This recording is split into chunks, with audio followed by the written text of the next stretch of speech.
Fala galera do YouTube, essa aqui é a segunda parte do vídeo sobre Olhos que Condenam. Se você não viu a primeira, então pausa, vai na primeira. Queria agradecer muito a todo mundo que comentou, repercutiu o primeiro vídeo, foi um sucesso. E comenta mais séries, filmes que vocês queiram que a gente venha aqui comentar, e a gente vai estar comentando, né? Agora a gente vai pro vídeo, bora! 27 hearts beat! Oi galera, Lohane aqui. Se você não assistiu a parte 1, vai lá, corre, assiste para você entender um pouquinho do que está acontecendo aqui, porque é um assunto extremamente importante e a gente tem que enfatizar. Então bora para a segunda parte. Até o DNA, né, Lohane? Eles não consideram isso, né? Sim, quando vai chegando nos momentos finais ali, porque os advogados dos meninos que as mães conseguiram estavam conseguindo até ganhar essa causa, sim, né? Com a ajuda também da manifestação social que estava fazendo. A comunidade negra, né? Isso, a comunidade negra estava manifestando ali na porta, estava fazendo por onde mesmo provar que os meninos eram inocentes, até que chegou assim o momento crucial, que eles encontraram uma amostra de DNA. E essa amostra de DNA não batia com nenhum dos garotos, nenhum deles. E aí, eu acho que esse é o momento da série que a Linda devia falar assim, não, pô, eu tô condenando 5 crianças. Tô fazendo besteira. E, cara, a vida delas tá na minha mão e não tem DNA de nenhuma delas. Eu coagi, eu manipulei tudo pra chegar nisso. Isso, assim, é o que me deixa mais revoltada na série. Porque ela podia ter falado assim, não, peraí, vamos investigar mais? Peraí, tem alguma coisa errada aqui, né? Assim, não. E ela continua e consegue a condenação dele. E assim, é um absurdo pensar nisso, né? Eles estavam em lugares diferentes, em horas diferentes, né? Ela praticamente disse pra justiça que os moleques voltaram no tempo. Eles estavam em outro lugar, sendo que as pessoas viram eles do outro lado do Central Park, sabe? Teve uma confusão muito grande com isso. E o pior também, pra mim pelo menos, que pegou muito, foi que depois de ver a série, né, a gente ficou curioso pra saber o que aconteceu com todo mundo. E aí a gente foi pesquisar e tal sobre a Linda, foi ver que ela virou uma heroína, ela foi condecorada, ela escreveu vários romances policiais. E mesmo depois, quando o verdadeiro criminoso se entregou, ela continuou afirmando que os meninos tinham culpa. E confirmaram o DNA do verdadeiro estuprador, né? E ela continuou afirmando, continuou mantendo o discurso de não, mas eles não eram santos, tinha roupa, tinha sangue na roupa deles, né? É óbvio que tinha sangue na roupa deles. Eles são agredidos pela polícia no parque, então é óbvio que ia ter sangue.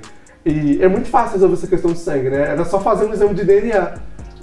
Mostrando, isso revela mais uma vez como é que eles ocultaram aquilo que não era interessante para o caso e enfatizaram outros aspectos que eram interessantes. Né? O que é muito legal também, assim, que me comoveu demais, depois eu assisti a entrevista deles na Oprah, né? E quando alguns deles já estavam soltos, né? Já estavam trabalhando, já tinham saído de Nova York. E aí a Oprah pergunta assim, qual que foi a sua reação? Onde vocês estavam quando descobriram que tinham pegado o suspeito, né? Isso foram anos depois, muitos anos depois. 2002, se eu não me engano. 2002, eles ficaram mais de o Corey que ficou 13 anos. 13 anos preso. E aí, alguns deles já tinham saído, estavam trabalhando, e o que mais me impactou em um dos comentários deles, que uns ficaram felizes, abraçou a mãe 10 minutos, o outro falou assim, beleza, vamos colocar ele como o 6º suspeito.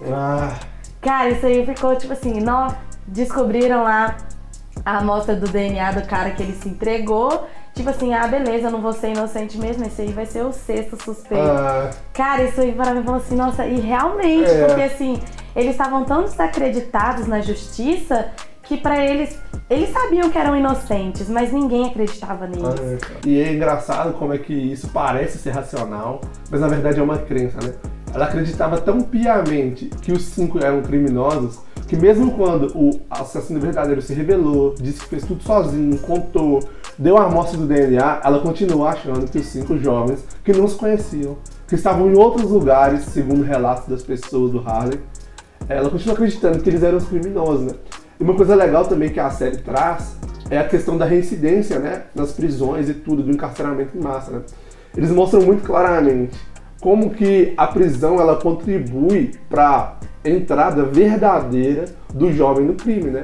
Eles mostram na série sobre o Raymond Santana, que era o hispânico, que depois que ele sai da cadeia, ele tem muita dificuldade para conseguir arrumar um trabalho.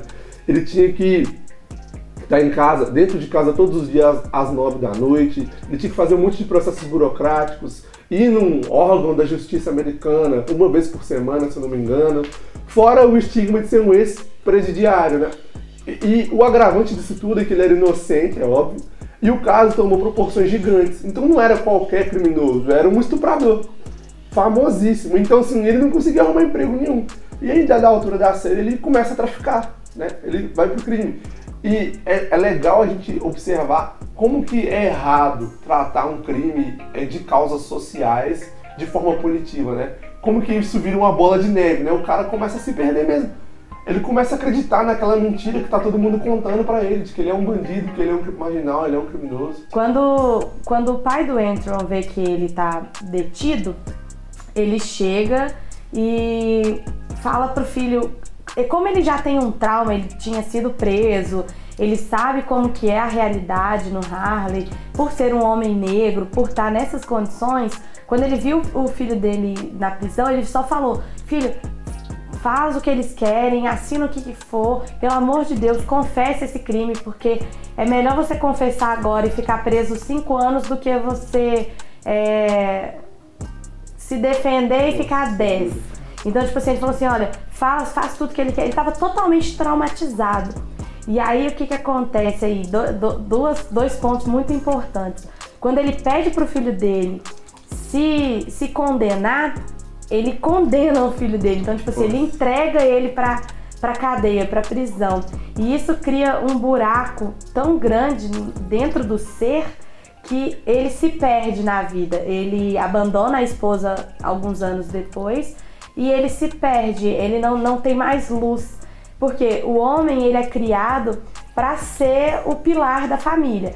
Que o homem tem que ser homem, ele tem que ser o provedor da família, ele que sustenta a casa, ele que coloca comida dentro de casa. Então isso pesou muito nele. E entregar o próprio filho criou mesmo uma depressão que você vê nitidamente isso na série. Anos depois, quando o Antron sai da prisão, o pai dele tá simplesmente acabado, ele não tem forças. E assim, a única coisa que ele sente, que você vê nele, é a culpa. É a culpa por todos esses anos que ele sofreu e fez o filho dele sofrer e fez a esposa sofrer. É uma das cenas mais lindas que tem pra mim, quando ele coloca o pai dele na cama. Essa parte foi a que, mais me emocionou, a parte que ele coloca o pai dele na cama e vê ele naquele estado. É muito legal você comentar sobre essa questão da familiar, né? Que eu tava pesquisando sobre a produtora, a diretora, né, a Iva, e eu tava vendo que esses cortes, eles são intencionais, né? A gente repara que dá muito close no rosto deles em momentos cruciais, assim, tô no meio do tribunal, sou condenado, aí mostra o rosto. Ou o meu pai tá indo embora de casa, aí mostra o rosto. Tô sendo agredido, não mostra o agressor, mostra o rosto dos jovens, né? E que a ideia dela era essa mesmo, mostrar numa perspectiva pessoal como que uma acusação, uma injustiça, né, tamanha, pode prejudicar o ser humano, né? Como que ele pode ser quebrado, como que ele pode ser destruído por uma acusação falsa, né? Como que é sério o trabalho da justiça, né? Como eu costumo falar com um amigo meu, né? Uma promotora, uma chefe de uma unidade de crimes sexuais, uma pessoa que representa o Estado em todas as suas atribuições, não pode agir com um discurso de ódio ou com base em ideologias pessoais, em crenças. Não é o quintal da casa dela, né? É a cidade de Nova York, é o estado. Ela precisa ter muito mais coerência, mais ponderação e trabalhar com evidências que não houve. Sim. Simplesmente eles não tinham nenhuma evidência que comprovasse o crime. Acho que isso é o mais absurdo de ler, né? Não tinham evidências, era só teorias, um acusando o outro, aquela coisa toda. E o pior, o que você condena a vida dessas 5 pessoas e das famílias delas, porque depois que eles saíssem do crime, o crime de estupro, ele só não é pior que o da pedofilia. Então, assim, eles falam que o Corey, né, a história real dele não foi mostrada. Eles falam que não contaram exatamente o que aconteceu. Né? Mas você imagina um garoto de 16 anos chegando numa prisão adulta com o crime de estupro. O que não aconteceu com ele? Ele escolhia ficar na solitária porque quando você chega numa cadeia e eles sabem qual que era o seu crime, você sofre 10 vezes pior na cadeia. E o Corey é o pior porque ele só foi ajudar o amigo, ele não tinha participado lá da arruaça e foi o pior de todos, porque ele foi pra uma cadeia de adultos. Ele nem era um dos procurados pela polícia, né? Caiu lá meio que de paraquedas. E como a gente tinha comentado também, né? A questão do conhecimento e da estrutura familiar. O Corey era o que tinha a família mais bagunçada. A mãe dele já tinha mexido com tráfico. O irmão dele que saiu de casa cedo e tal. E a família dele era mais pobre, assim, tinha menos acesso ao conhecimento, aos direitos e tudo. E não sei se por um acaso, né, cara, ou por um detalhe do destino, ele era o único que tinha 16 anos, né? Então, tipo assim, eles orientaram as confissões de todo mundo para conseguir prender o Corey numa prisão federal, enquanto os outros iam ter que cumprir pena em reformatórios e etc. Então, assim, não, pelo menos um a gente vai levar pra prisão. E aí todo mundo orientou o discurso pro Corey, né? E aí você pensa, o cara já não tinha estrutura familiar nenhuma. A mãe dele mal tinha condição de pagar o advogado.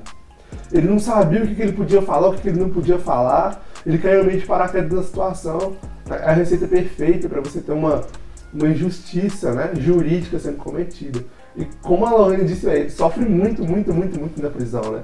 Ele recebe várias tentativas de assassinato e tal. Inclusive, os carcereiros da prisão incentivam os outros presos a bater nele, a esfaquear ele. E avisam pra ele, olha, se você não for pra solitária, você vai morrer.